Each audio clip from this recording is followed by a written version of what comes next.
Assalamualaikum warahmatullahi wabarakatuh.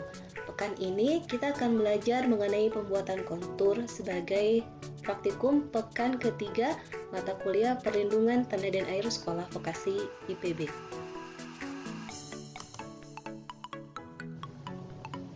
Kontur merupakan garis yang menghubungkan titik-titik yang memiliki ketinggian atau elevasi lahan yang sama. Misalkan ini ada sebuah gunung, kemudian kita buat titik-titik ketinggiannya, dan titik-titik tersebut kita hubungkan menjadi suatu garis. Inilah yang disebut dengan garis kontur.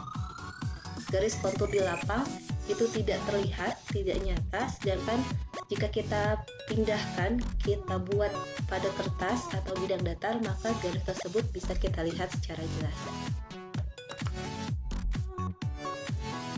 Sifat-sifat garis kontur diantaranya yang pertama yaitu mewakili satu ketinggian lahan. Ketinggian lahan di lapangan atau di lahan itu biasanya memiliki satuan mdpl atau meter di atas permukaan laut. Sifat yang kedua yaitu tidak berpotongan satu sama lain. Karena jika dua garis kontur atau lebih dari dua garis kontur itu berpotongan, maka pada titik potongnya tersebut akan menjadi ambigu berapa ketinggian pada titik tersebut, berapa ketinggian lahan pada titik tersebut. Maka tidak mungkin suatu garis kontur itu berpotongan satu sama lain.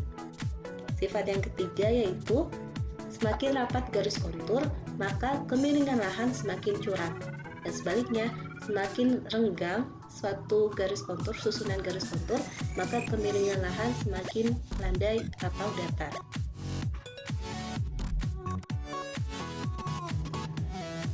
Cara penetapan kontur di lapang menggunakan rangka A. Yang pertama yaitu kita menetapkan satu kaki rangka pada patok acuan dan kaki rangka lainnya digerakkan ke sekitar patok acuan hingga memperoleh titik kedua yang diinginkan. Jika tali bandul tepat pada garis tengah, maka titik pada kedua kaki rangka A berada pada ketinggian yang sama, atau kemiringan lahan sama dengan 0%, 0 derajat. Kita tinggal memberi patok titik A pada titik kaki rangka yang bergerak. Tetapi jika tali bandul tidak tepat pada garis tengah, maka titik pada kedua kaki berada pada ketinggian yang berbeda, atau tidak satu kontur. Jika kita sedang akan menentukan garis dengan kontur A, dengan kode kontur A, maka kita perlu mencari titik selain titik A1.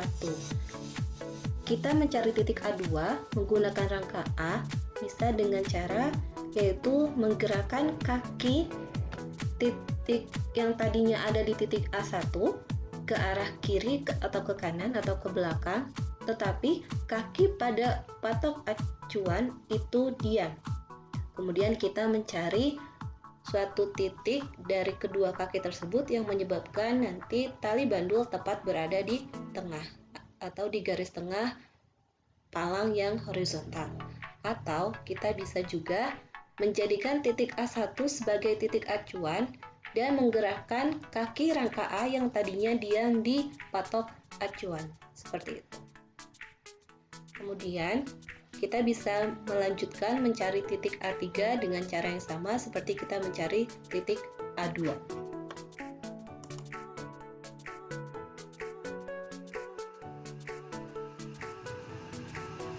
Penggunaan rangka A untuk mencari kontur yang berbeda dilakukan dengan cara yang pertama, kita menetapkan satu kaki rangka pada patok acuan dan kaki rangka lainnya digerakkan ke sekitar patok acuan hingga memperoleh titik kedua yang menghasilkan posisi tali bandul tidak tepat pada garis tengah. Kemudian kita beri patok tanda kontur baru, misalnya B1. Kemudian langkah yang ketiga yaitu menetapkan titik B2 dari B1 dengan syarat titik B2 terhadap B1 memiliki kemiringan 0%, 0 derajat atau tali bandul tepat di tengah rangka A tersebut.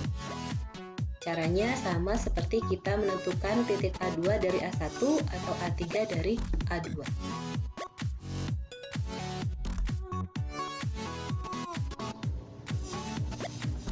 Penggunaan waterpass untuk menetapkan nilai kontur lapang mirip dengan penggunaan rangka A, yaitu salah satu tongkat bantu waterpass kita diamkan pada patok acuan, sementara tongkat bantu lainnya kita gerakkan untuk mencari titik selanjutnya, baik itu untuk titik yang memiliki kontur yang sama ataupun kontur yang berbeda.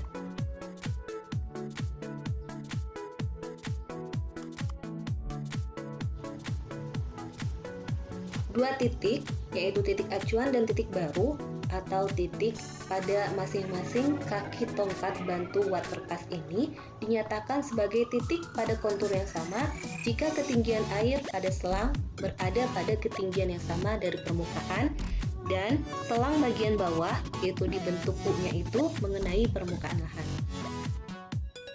Tetapi, jika ketinggian air di dalam selang itu berbeda, maka kedua titik, yaitu titik acuan dan titik baru, atau titik pada kedua kaki waterpass tersebut berada pada kontur yang berbeda, atau kemiringan lahannya tidak sama dengan 0% maupun 0 derajat. Sehingga titik yang satu atau kaki yang satu itu diberi patok acuan, sedangkan titik yang satu lagi atau kaki yang satu lagi itu kita beri patok untuk titik B1.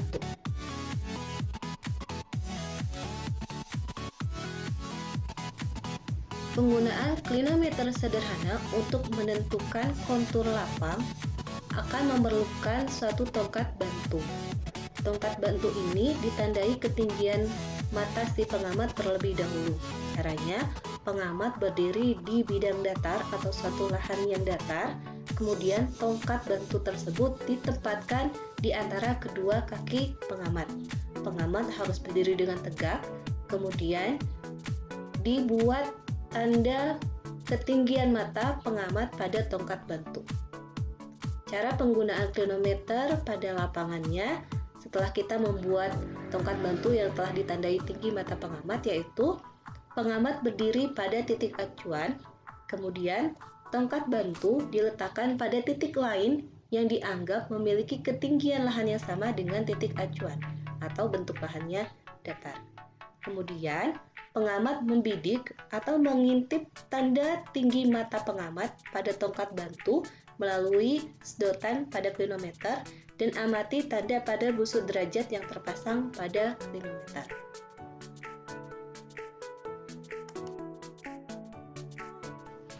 Penggunaan klinometer sederhana di lapangan sebaiknya dilakukan oleh minimal 3 orang.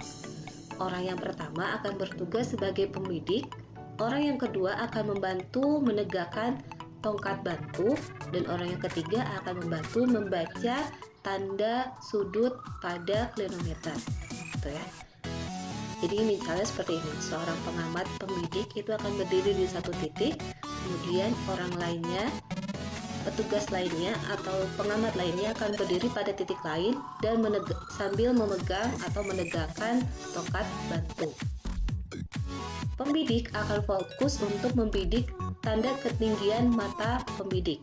Kemudian orang yang ketiga itu akan membantu membaca tanda pada klinometer.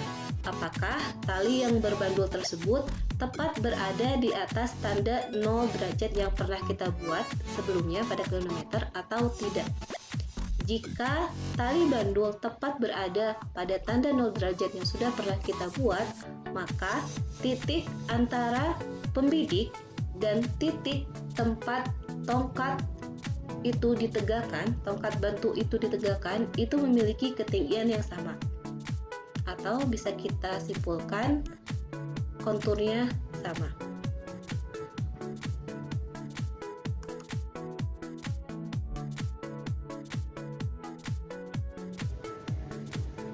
Jika pengamat ketiga membaca bahwa pada klinometer tersebut tali bandul tidak bertepatan dengan tanda 0 derajat yang pernah dibuat, melainkan bentuk sudut, misalnya sudut alfa, maka ada kemiringan lahan sebesar 90 derajat dikurangi alfa.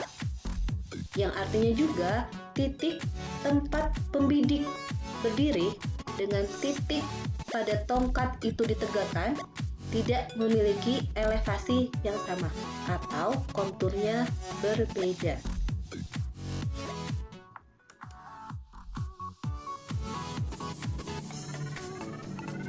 Nah, tadi itu saya jelaskan tentang bagaimana cara penggunaan alat-alat sederhana dalam mengukur atau menetapkan kontur di lapang. Sekarang kita akan membahas bagaimana langkah kerja pengamatan kontur lapang. Yang pertama, kita menentukan landmark atau tanda pada lahan yang bersifat relatif permanen, tidak mudah rusak, dan mudah dikenali oleh semua orang tentunya ya. Langkah yang kedua, kita memasang patok di dekat landmark sebagai titik acuan. Patok ini diusahakan tidak menempel sekali dengan landmark karena kita membutuhkan areal tertentu untuk bisa berdiri di antara landmark dan titik acuan. Kemudian kita akan menentukan titik kontur A1, A2, A3 sebagai wakil dari kontur A, kemudian titik kontur B1, B2, B3 sebagai wakil dari kontur B, kontur C1, titik kontur C2, C3, dan seterusnya. Disesuaikan dengan kebutuhan si pengamat.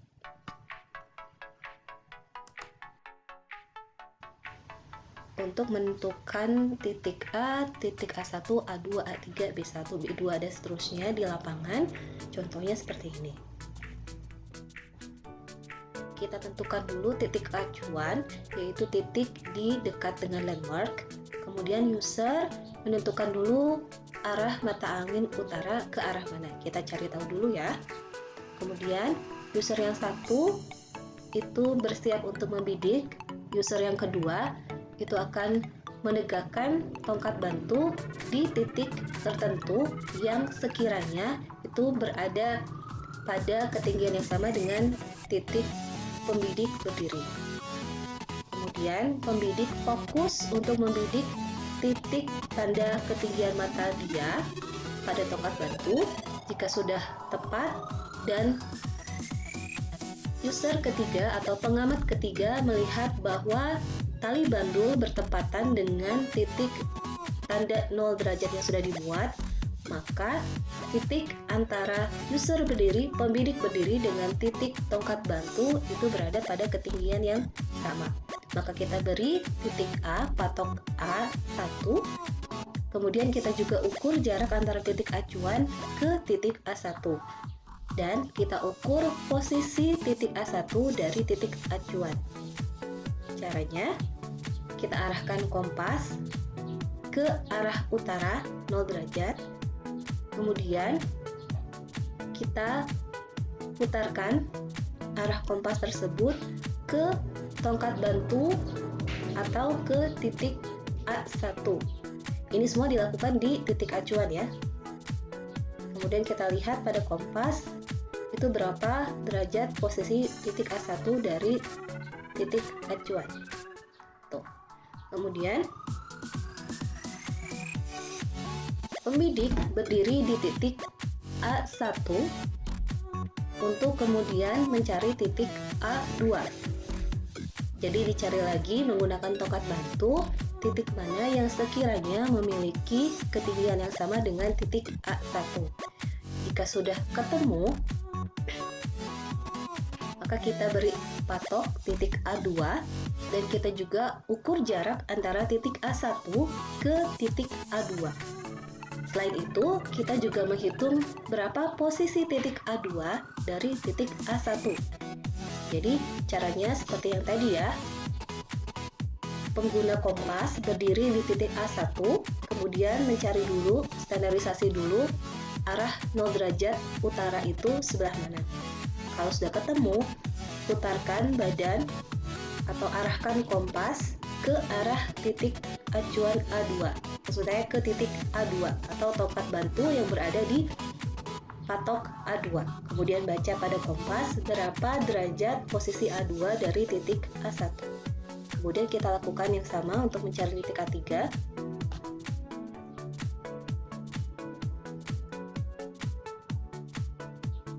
Kita beri patok A3. Kalau sudah ketemu titik yang memiliki ketinggian yang sama dengan A2, kita ukur jarak antara titik A2 dengan A3, dan kita juga ukur posisi titik A3 dari titik A2.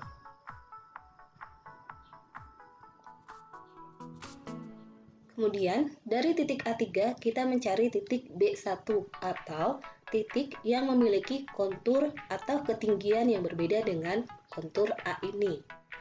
Kita cari titik yang tidak memiliki ketinggian yang sama atau ketika kita bidik, nanti tali bandulnya tidak akan bertepatan dengan tanda 0 derajat yang sudah kita buat.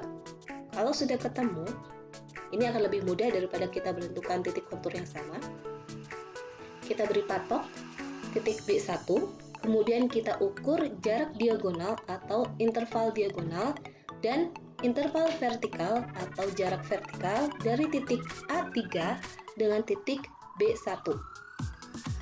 Untuk jarak diagonal ini caranya mudah, tinggal kita membentangkan meteran.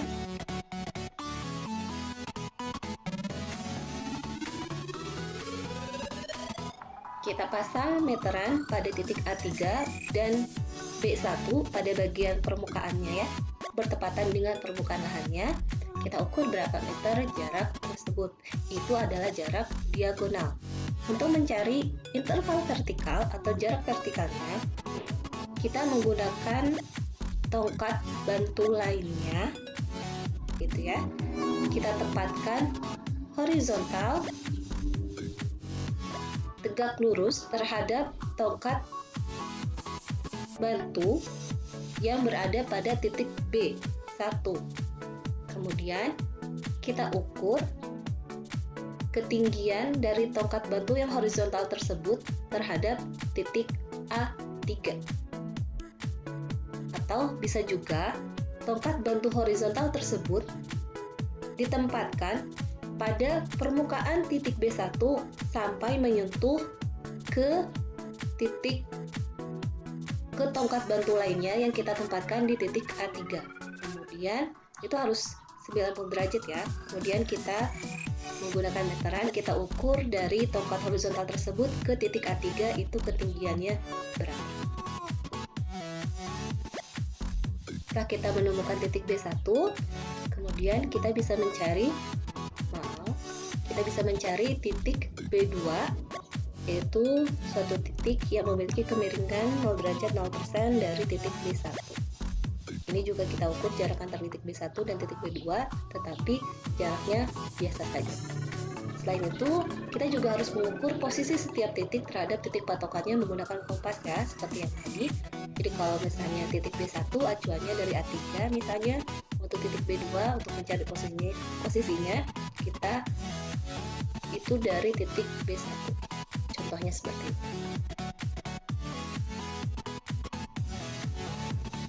Pengolahan data hasil pengamatan lapang. Caranya yang pertama yaitu kita membuat data pada tabel. Contoh tabelnya seperti ini. Ada kolom untuk titik patokan, titik pengamatan, jarak horizontal, jarak diagonal atau ID, jarak vertikal atau IV atau IV, kemiringan, dan posisi terhadap titik patokan. Contoh data yang kita peroleh dari gambaran sebelumnya yaitu titik patokannya adalah landmark, titik pengamatannya adalah A1, jarak horizontal atau IH dari titik landmark ke A1 adalah 2 meter, jarak diagonalnya tidak ada karena kemiringannya antara landmark dengan A1 itu 0 derajat 0%. Posisi titik landmark atau posisi titik A1 dari landmark adalah 90 derajat utara searah jarum jam. Kemudian, titik patokan A1 dengan titik pengamatan A2, jarak horizontalnya adalah 2 meter dengan kemiringan 0 derajat 0% dan posisinya juga 90 derajat utara searah jarum jam. Kita lihat untuk data titik patokan A3 dengan titik pengamatan B1, jarak horizontalnya ini belum diukur di lapang, tetapi kita sudah mengukur jarak diagonal sebesar 2,5 meter dengan jarak vertikal contohnya 1 meter. Kemiringannya juga belum kita ketahui, nanti kita akan hitung, dan posisi titik B1 terhadap titik A3 adalah 45 derajat utara searah jarum. Misalnya ya, ini contoh. Kita akan menghitung interval horizontal antara titik A3 dan B1 dengan acuan rumus bahwa ID kuadrat sama dengan IH kuadrat ditambah IV kuadrat, sehingga kita akan memperoleh nilai IH sama dengan 2,3 meter. Bagaimana rumus IH-nya? Adik-adik sudah bisa menghitung sendiri kan ya? Kemudian, untuk menghitung kemiringannya, besar kemiringan antara kontur A dan kontur B atau dari titik A3 ke B1 dihitung dengan rumus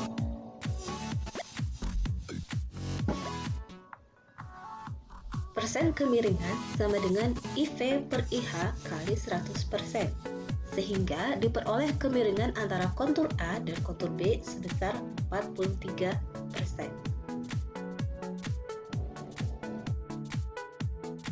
Selanjutnya, dalam pengolahan data hasil pengamatan lapang, yang perlu kita lakukan adalah membuat sketsa kontur. Nah, untuk membuat sketsa kontur ini, kita perlu menentukan skala sketsa terlebih dahulu. Misalnya, pada contoh ini, skalanya adalah 1:50. Skala sketsa ini dibuat berdasarkan jarak-jarak IH, ID, dan IV di lapang, sehingga jarak dapat tergambar dengan baik. Setelah kita menentukan skala sketsa, kita dapat mengkonversi IH, ID, dan IV sesuai dengan skala. Contohnya, pada titik patokan titik landmark yang pertama dengan titik pengamatan A1, IH-nya adalah 2 meter. Jadi dengan skala 1:50, maka IH di sketsa menjadi 4 cm. Begitu juga selanjutnya, dengan titik patokan A1 dan titik pengamatan A2, jarak horizontal antara titik A1 dan A2 adalah 2 meter. Dengan skala 1:50, maka interval horizontal di sketsa ini adalah 4 cm. Begitu juga seterusnya. Selanjutnya, dalam membuat sketsa kontur, kita harus menggambar arah mata angin utara terlebih dahulu. Biasanya, arah mata angin utara digambarkan di posisi atas pada sebuah sketsa. Kemudian, selanjutnya dapat menggambarkan titik landmark. Penggambaran titik landmark ini bebas, namun mempertimbangkan bagaimana posisi titik-titik lain terhadap landmark tersebut. Jika titik-titik lain itu berada di sebelah kanan, maka landmark dapat digambarkan di sebelah kiri.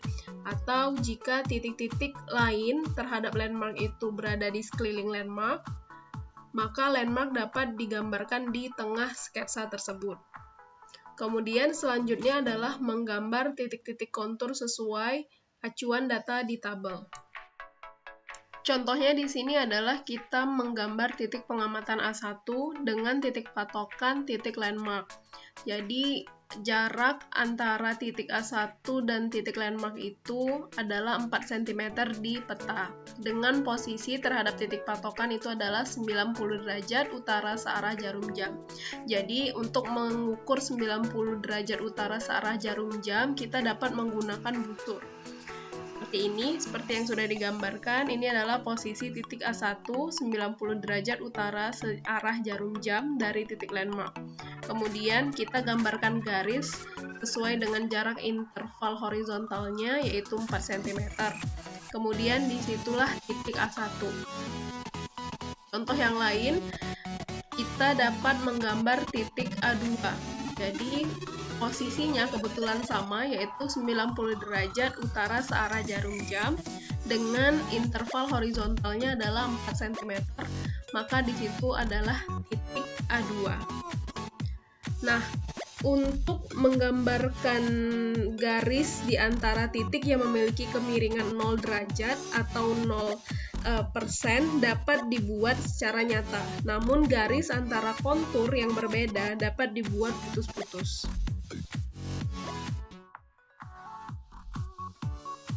Kemudian ini adalah contoh sebagian sketsa konturnya. Jadi di situ sudah digambarkan arah mata angin utaranya, kemudian di mana posisi landmarknya, kemudian titik A1 dan titik A2.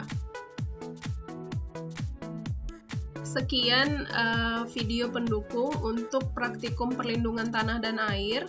Terima kasih atas perhatiannya. Wassalamualaikum warahmatullahi wabarakatuh.